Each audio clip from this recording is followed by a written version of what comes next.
창세기 9장 8절에서 17절.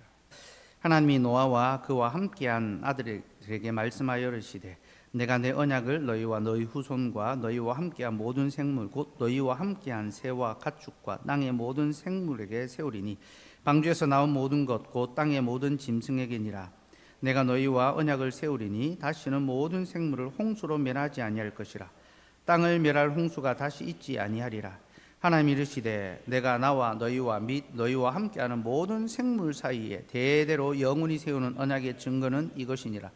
내가 내 무지개를 구름 속에 두었나니 이것이 나와 세상 사이의 언약의 증거니라. 내가 구름으로 땅을 덮을 때에 무지개가 구름 속에 나타나며 내가 나와 너희와 및 육체를 가진 모든 생물 사이에 내 언약을 기억하리니 다시는 물이 모든 육체를 멸하는 홍수가 되지 아니할지라. 무지개가 구름 사이에 있으리니 내가 보고 나 하나님과 모든 육체를 가진 땅의 모든 생물 사이에 영원한 언약을 기억하리라. 하나님이 노아에게 또 이르시되 내가 나와 땅에 있는 모든 생물 사이에 세운 언약의 증거가 이것이라 하셨더라. 아멘. 하나님께서 노아의 제사를 희생 제사를 받으시고 이 땅을 향한 진노를 그치시고 이 땅을 보존해 줄 것을 약속해 주셨다라고 했습니다. 그 희생의 제사는 예수 그리스도를 통한 희생의 제사를 예표하는 것이고요. 하나님은 그리스도를 희생 제물로 또 번제로 받으심으로 우리를 향한 그 모든 죄의 진노를 그치셨습니다. 곧 우리는 여전히 악하지만 홍수 전이나 홍수 후에나 사람은 변함이 없습니다. 그러나 사람을 대하는 하나님의 방식이 변했습니다.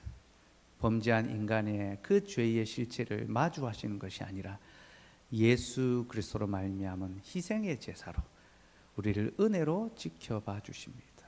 이것이 우리를 향한 하나님의 눈입니다. 여러분, 범죄한 인생이 하나님 앞에 누가 설 수 있겠습니까? 우리는 하나님 앞에 아무도 설 수 없습니다. 우리가 하나님 앞에 서는 그 순간 우리는 다 심판받고 멸절당할 수밖에 없습니다. 그런데 그런 우리에게 그리스도께서 옷을 입혀주시는 거죠. 예수 그리스도로 옷 입는다는 것이 무엇입니까? 여러분, 태초의 동산에서 범죄함으로 말미암아 자신의 벌거벗은 부끄러움이 드러났습니다. 그래서 하나님께서 그들에게 가죽옷을 입혀주셨죠. 그 가죽옷이 무엇입니까? 여러분, 성경에 가죽옷이라고 하니까요, 이 가죽 잠바를 입었구나 생각할 수 있는데요, 원어적으로는 이 팔과 다리를 다 덮는 긴 옷을 가리킵니다. 발에 끌리는 옷입니다. 곧 제사장이 입는 옷과 같습니다. 제사장은 발에 끌리는 옷을 입습니다. 왜 그렇습니까? 자신의 온몸을 가리는 거죠. 하나님 앞에 가림으로 자신의 부끄러움을 가리고 하나님 앞에 그 옷을 통하여 보여지는 겁니다.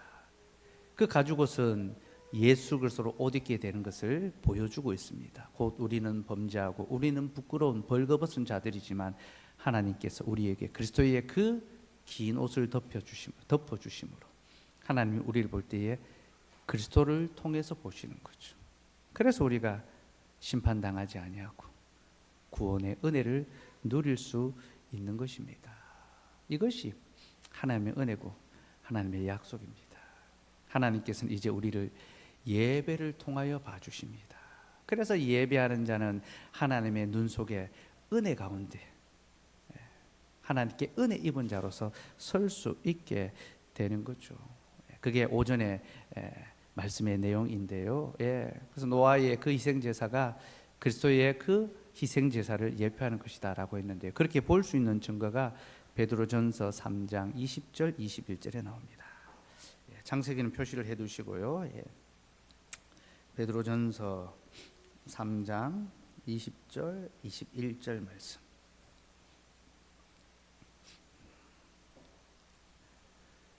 같이 읽읍시다. 시작. 그들은 전에 노아의 날 방주를 준비할 동안 하나님이 오래 참고 기다리실 때 복종하지 아니하던 자들이라. 방주에서 물로 말미암아 구원을 얻은 자가 몇 명뿐이니 겨우 8명이라. 물은 예수 그리스도께서 부활하심으로 말미암아 이제 너희를 구원하는 편이 곧 세례라.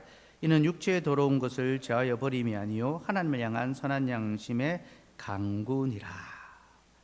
노아 홍수 심판을 가리켜서 하나님께서 노아를 물에서 건져 주셨다. 그때 물로 건진 받은 자는 8명밖에 없었다. 곧 하나님께서 오래 참으심으로 사람들이 돌아오기를 기다리셨습니다. 노아는 그 시대의 왕이고 제사장이고 선지자였거든요. 그래서 노아가 죄와 맞서 싸웠습니다. 그 시대의 악한 죄를 싸워서 자기를 죄에 지지 않게 했습니다. 그는 거룩한 자였습니다. 그는 제사장으로서 하나님께 예배하는 사람이었습니다.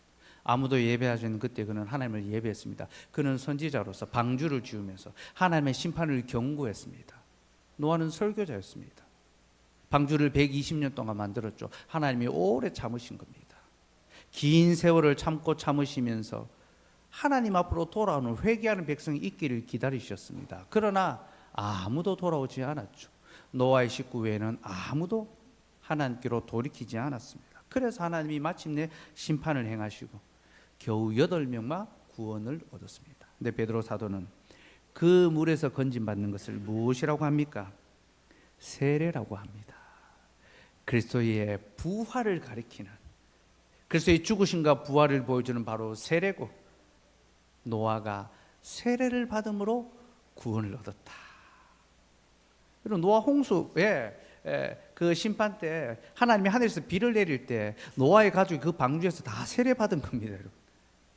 그렇게 세례 받음을 통하여 그들이 구원을 얻었고, 그 세례는 예수 그리스도의 그 구속의 사건을 가리키고 있습니다. 그러니 홍수 후에 노아가 하나님께 희생의 제사를 드릴 때 그 제사는 예수 그리스도의 구속의 사역을 가리키고 있는 거죠. 하나님께서는 그리스도의 희생의 제사를 통하여 우리의 죄를 용서해 주시고 우리에게 진노를 거두시고 비로소 은혜와 긍휼을 베풀어 주십니다. 그리고 우리의 생명을 보존해 주시고 또 우리의 나라, 이 땅을 보존해 주십니다. 이것이 하나님의 약속이고 이것이 예배의 영광입니다. 그런데 하나님께서는 우리가 이 사실을 더 확실히 믿을 수 있도록 우리에게 약속의 표와 인을 주십니다. 그게 무지개입니다. 다시 창세기로 돌아와서요.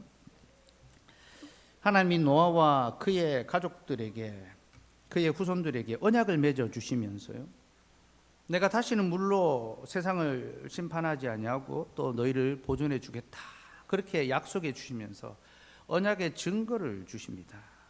12절을 보니까 하나님이 이르시되 내가 나와 너희와 및 너희와 함께하는 모든 생물 사이에 대대로 영원히 세우는 언약의 증거는 이것이니라.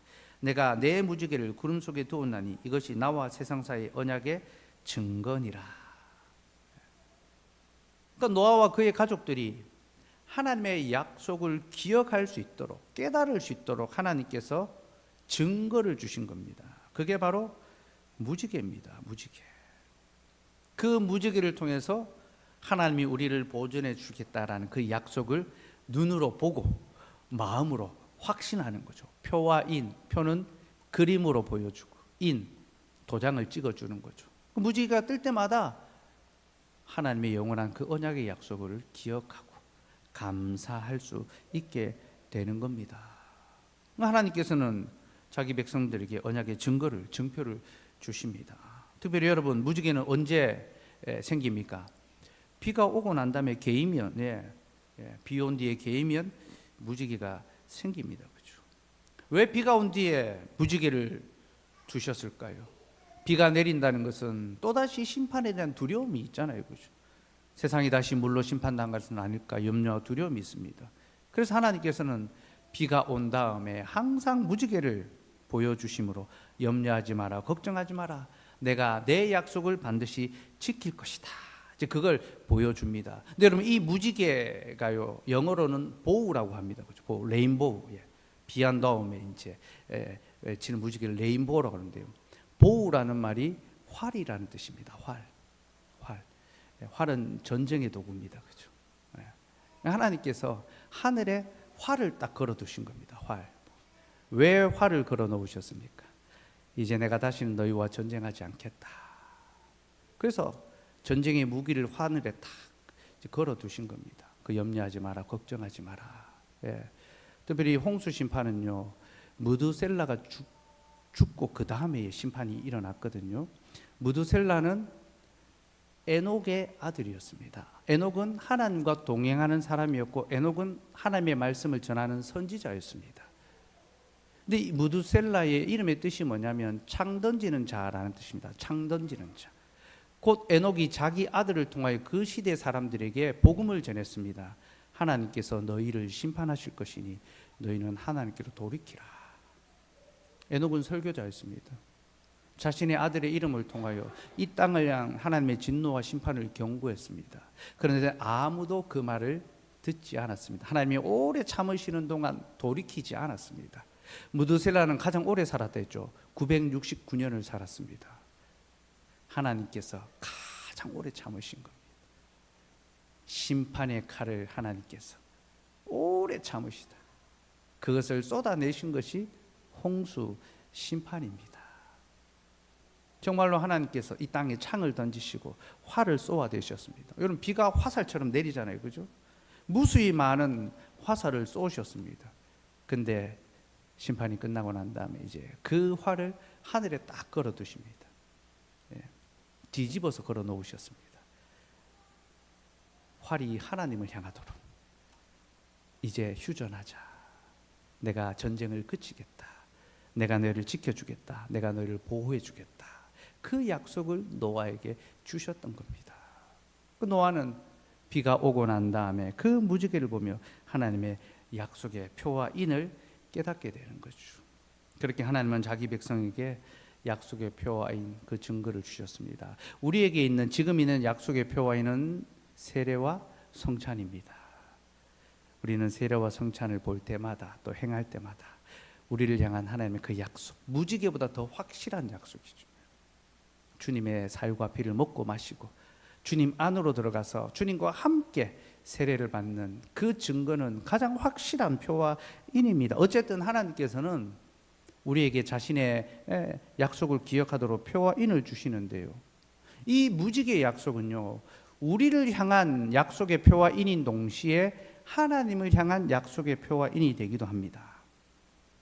이게 무슨 말이냐면요, 하나님께서 무지개를 하늘에 걸어두심으로 하나님께서도 자신의 언약을 기억해 주신다는 겁니다. 물론 우리 하나님은 영원히 잊어버리지 않는 분이십니다. 그러나 하나님은 그럼에도 불구하고 언약의 증표를 우리 앞에 두심을 통하여 나도 내 언약을 기억하고 있다, 그걸 보여줍니다. 특별히 무지개는 하늘에 떠 있죠, 그렇죠? 곧 하나님께서 우리를 보실 때 바로 보시는 것이 아니라 무지개를 통해서 보십니다. 그 무지개가 뭡니까? 하나님의 언약이죠. 하나님의 약속이죠. 여러분, 우리가 어떻게 이 땅 가운데 이렇게 예배하는 자로 살아갈 수 있는지 압니까? 우리는 얼마나 세상을 사랑하고 세상을 향하여 다름질하기 바쁜 자들이고 우리는 하나님과 상관없이 살아가는 자들 아닙니까? 그럼에도 불구하고 우리가 주일마다 함께 이 자리에 모여 하나님을 예배할 수 있는 것은요, 하나님께서 우리를 보실 때 무지개를 통해서 자신의 언약을 통해서 보시기 때문에 그 언약을 기억하고 우리를 다시 이 예배 자리에 불러주시는 겁니다. 사랑하는 여러분, 이 무지개는요, 우리를 향한 은혜의 기억일 뿐만 아니라 하나님께서도 스스로 자신의 약속을 기억하시고 무지개를 통하여 이 세상을 보신다는 것을 우리에게 가르쳐주고 계십니다. 그리고 우리 하나님께서는 지금도 그 무지개를 통과하여 우리를 지켜보십니다. 계시록 4장 2절에서 3절 말씀, 같이 읽읍시다. 시작. 내가 곧 성령에 감동되었더니 보라, 하늘에 보좌를 베풀었고 그 보좌 위에 앉으신 이가 있는데 앉으신 이의 모양이 벽옥과 홍보석 같고 또 무지개가 있어 보좌에 둘렀는데 그 모양이 녹보석 같더라. 요한이 하늘의 예배의 영광스러운 장면을 봅니다. 하나님의 성령이 감동되어서 하늘의 예배를 쳐다보는데 거기 하나님의 보좌가 있습니다. 그 보좌에 앉으신 이가 있는데 이 앉으신 이가 누굽니까? 성부가 아닙니다. 성자가 앉아 계십니다. 이제 성자 예수님께서 보좌 위에 앉아 계시는 겁니다. 근데 그 모양이 벽옥과 홍보석 같고 또 무지개가 있어 보좌를 둘렀는데 하나님의 보좌 그 좌우에 뭐가 둘렀습니까? 무지개가 둘러져 있습니다. 사랑하는 여러분, 하나님의 보좌 우편에 무지개가 있습니다. 이것이 무엇을 의미합니까? 곧 하나님께서 이 땅을, 곧 우리를 바라보실 때 무지개를 통하여 보신다라는 거죠. 여러분, 계시록은요, 핍박 가운데 놓여 있는 교회들을 향한 하나님의 위로의 말씀입니다.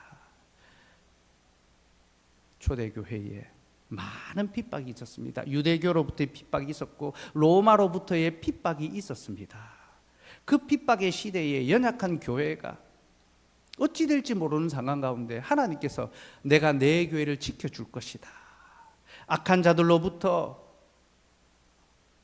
그릇된 거짓 교리로부터, 세상의 권세로부터 내가 내 교회를 지켜주실 것이다, 그 약속을 하는데요, 특별히 요한은 그때 밤모섬에 예배가 되어 있습니다.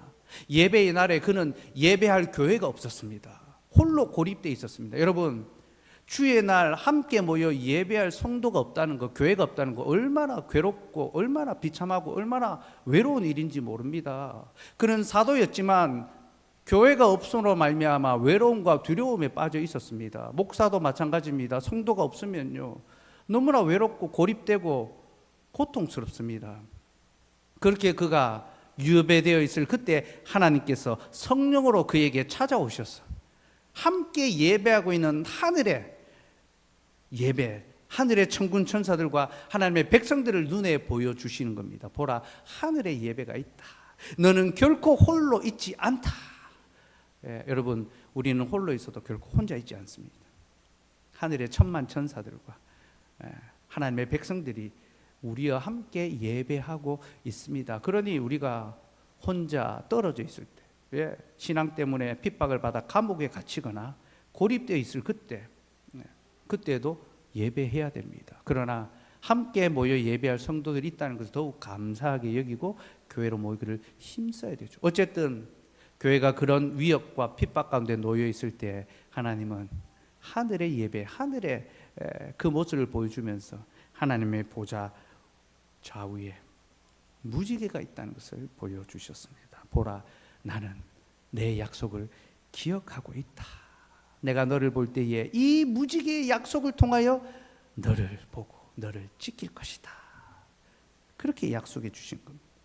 계시록 10장 1절에서 3절 말씀도 봅시다. 같이 읽읍시다. 시작. 내가 또 보니 힘센 다른 천사가 구름을 입고 하늘에서 내려오는데 그 머리 위에 무지개가 있고 그 얼굴은 해 같고 그 발은 불기둥 같으며 그 손에는 작은 두루마리를 들고 그 오른발은 바다를 밟고 왼발은 땅을 밟고 사자가 부르짖는 같이 큰 소리로 외치니 그가 외칠 때에 일곱 우레가 그 소리를 내어 말하더라. 힘센 다른 천사 예수 그리스도를 가리킵니다. 힘센 천사 예수 그리스도. 그가 구름을 입고 하늘에서 내려오는데요, 머리 위에는 무지개가 있고 얼굴은 해 같고 발은 불기둥 같으며 그 손에는 작은 두루마리를 들고 오른발은 바다를 밟고 왼발은 땅을 밟고 사자가 부르짖는 같이 큰 소리로 외치고 일곱 우레가 소리를 내어 말하고 있습니다. 웅장하고 위엄 있고 권능 있는 모습으로 오죠. 근데 여러분, 이 모습이요, 에베소서 1장 20절에서 23절의 말씀의 성취입니다. 실사판입니다. 오른발은 바다를 밟고 왼발은 땅을 밟고 있습니다. 온 하늘과 땅의 모든 만물을 친히 다스리시는 예수 그리스도의 그 권능을 보여주는 거죠. 모든 이름이 그의 발 아래 굴복되고 그가 만물을 충만케 하시는 겁니다. 충만케 한다라는 것은요, 온전하게 한다, 풍성하게 한다, 성취한다, 그런 뜻입니다. 이 세상 모든 만물을 자신을 통하여 온전하게 하고 풍성하게 하고 완성되게 해주십니다. 그게 바로 힘센 천사 예수 그리스도의 사역입니다. 그런데 여러분, 그 예수님께서 머리에 무지개를 두르고 계십니다. 무지개. 그리스도께서 자신의 약속을 기억하고 그 약속을 통하여 자신의 교회를 바라보고 계신다.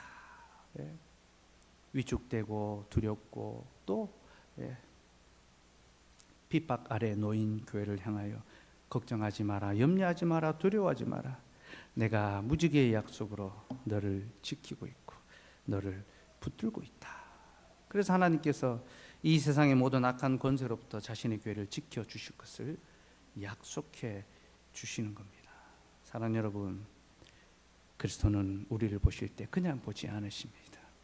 자신의 약속, 자신이 피로 값주고 사신 그 교회를 통하여 우리를 보십니다. 곧 주님의 몸 안에 있는 주님의 몸된 교회를 통하여 우리를 보십니다. 우리는 다 부정한 자들이지만 주의 피로 정결함을 입고 주의 거룩한 몸의 지체가 되어서 그 교회에 속한 우리를 주께서 바라보시고 또 기억하시고 우리를 돌보아 주시는 거죠. 여러분, 주님이 이렇게 무지개를 통하여 자신의 약속을 통하여 우리를 바라보고 계시니까 이제 우리는 어떻게 해야 되겠습니까?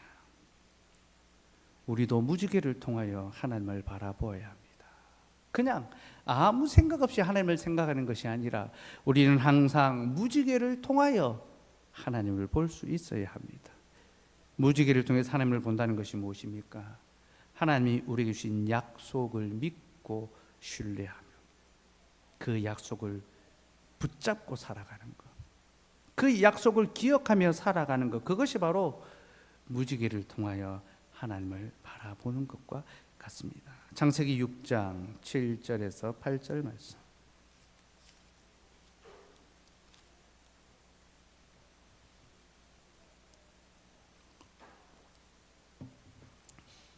예, 6, 7절에서 8절 같이 읽읍시다. 시작. 이르시되 내가 창조한 사람을 내가 지면에서 쓸어버리되 사람으로부터 가축과 기는 것과 공중의 새까지 그리하리니 이는 내가 그것들을 지었음을 한탄함이니라 하시니라. 그러나 노아는 여호와께 은혜를 입었더라. 하나님께서 이 땅을 쓸어버리시기로 심판하기로 작정하셨습니다. 인간이 악하여 범죄함으로 말미암아 그와 관계된 모든 세상을 쓸어버리시는 거죠. 그러나 노아는 여호와께 은혜를 입었더라. 그 심판 가운데 노아는 은혜를 입어 구원을 받았습니다. 근데 여기서 여호와께 은혜를 입었다라는 말의 원어적 뜻이 예전에 제가 몇 번 말씀드렸습니다. 그 뜻이 뭐라 했습니까? 이게 하나님의 눈 속에 있는 약속을 보았다, 그런 뜻입니다. 그러나 노아는 여호와의 눈 속에 있는 은혜를 보았더라. 여러분, 노아가 입은 은혜가 무엇입니까? 그는 왜 하나님의 은혜를 입었습니까? 그는 세상을 보는 것이 아니라 하나님의 눈 속에 있는 약속을 보았습니다. 그 약속이 무엇입니까? 하나님께서는 자신을 예배하는 자를 지켜주신다라는 그런 약속이죠. 그래서 그는 세상의 눈 속에 있는 번영과 성공과 쾌락을 보는 것이 아니라 하나님의 눈 속에 있는 약속의 말씀을 바라보았던 것입니다.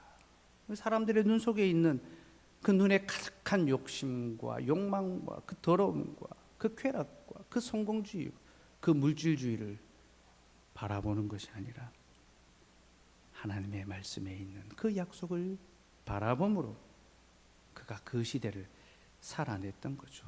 특별히 여러분, 노아의 시대는 죄가 관영한 시대였습니다. 죄악이 관영한 시대였습니다. 여러분, 죄악이 관영했다라는 것이 무엇을 의미하는지 압니까? 우리는 이 말을 그냥 막 범죄가 많고 막 범죄 도시 같은 그런 걸로 생각합니다. 여러분, 죄악이 관영했다는 것은 그런 뜻이 아닙니다. 죄악이 관영했다는 것은요, 물질이 풍요롭고 사람들에게 먹고 마시고 즐길 것이 가득했다라는 것을 의미합니다. 에스겔 16장 49절 같이 읽읍시다. 시작. 내 아우 소돔의 죄악은 이러하니 그와 그의 딸들에게 교만함과 음식물의 풍족함과 태평함이 있음이며 또 그가 가난하고 궁핍한 자를 도와주지 아니하며 50절까지 거만하여 가증한 일을 내 앞에서 행하였음이라. 그러므로 내가 보고 그들을 없이 하였느니라. 하나님이 소돔을 심판하실 때 그 소돔 땅이 죄악이 간영했습니다. 우리는 그 죄를 그저 동성애로 생각합니다. 맞습니다. 동성애는 그들의 죄였습니다. 그러나 그 죄는 현상으로 드러난 것일 뿐입니다. 그들이 그 죄를 짓게 만든 그 근본적인 이유는요, 그들의 음식물의 풍족함과 태평함이었습니다. 경제가 잘 되고 번성하고 부유하고 물질이 넘쳐나고 먹고 마시고 즐길 것이 가득하니까 그들이 죄를 범하였던 것입니다. 쾌락을 쫓아 행하고 정욕을 따라서 자기의 배를 위하여 살아가는 악한 시대가 됐다는 거죠. 죄악이 간영했다는 것은 바로 그것을 의미합니다. 노아의 시대는 죄악이 간영했으며 그 시대는 물질적인 번영과 부유함이 가득했습니다. 그래서 사람들이 어떻게 합니까? 하나님 예배하기를 그칩니다. 왜 그칩니까? 세상에 즐길 거리, 먹을 거리, 놀 거리, 볼 거리 너무 많기 때문에 그 예배하는 것이 아까운 겁니다. 그 시간이 아깝고 그 자리가 아깝고 자신의 시간과 물질을 자기를 위하여 즐기는 것에 사용하는 거죠. 그래서 그때 물에서 건짐받은 사람, 하나님께서 여전히 노아를 통하여 복음을 선포하시고 하나님의 생명의 말씀, 온 세상을 살릴 구원의 말씀을 증거하였지만 아무도 그 말씀을 듣지 않았습니다.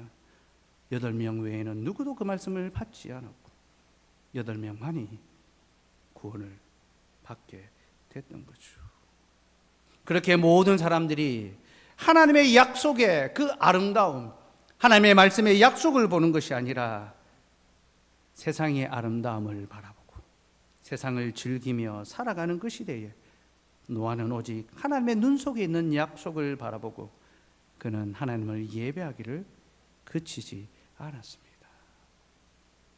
이것이 바로 노아가 하나님께 은혜를 입은 바로 그것입니다. 사랑하는 여러분, 사람은 그 보는 것을 섬기며 살아가게 되어 있습니다. 눈으로 보면 그것을 섬깁니다.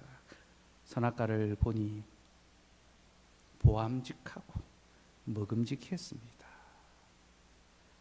보기 좋은 것, 그 보기 좋은 것을 따라갈 때 결국은 사람은 범죄할 수밖에 없습니다. 여러분, 우리 시대의 가치, 우리 시대의 문화가 무엇입니까?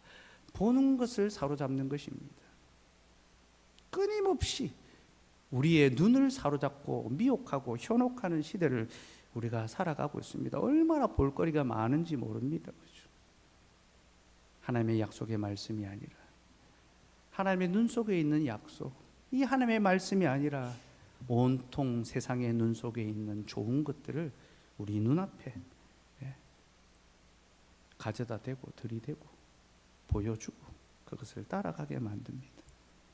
우리가 그것을 보며 살아갈 때 우리는 하나님을 예배하는 것을 그칠 수밖에 없습니다. 사랑하는 여러분, 하나님의 약속의 아름다움을 봅시다. 그때에 구원받은 자가 8명밖에 없었다. 인자가 올 때에 믿음을 보겠느냐. 그죠? 이 땅에 아름답고 좋은 것들을 보고 즐기며 사는 것이 아니라 하나님의 말씀의 약속을 보고 그것을 붙잡고 살아갈 수 있었으면 좋겠고요. 너무 이뻐지려고 하지 맙시다. 너무 멋져지려고 하지 맙시다. 조금 못나 보이고 조금 부족해 보여도 하나님 안에서 그 약속을 붙잡고 살아가는 것이 더 복되고 귀한 삶입니다. 오랜만에 사람 만났는데 늙어 보인다, 아파 보인다, 어디 아프냐 그러면 기분 나쁘죠, 그죠? 그러나 여러분, 눈에 보이는 것이 아니라 눈에 보이지 않는 것을 더 아름답게 가꿔야 되지 않겠습니까? 그죠? 하나님은 중심을 보십니다. 우리의 중심이 하나님의 눈 속에 있는 그 약속을 바라보고 그 가치를 붙잡고 예배를 위하여 정말로 우리의 삶의 모든 것, 일주일의 모든 삶을 바로 그것을 위하여 살아가고 또 헌신할 수 있는 저와 여러분이 되기를 소망합니다.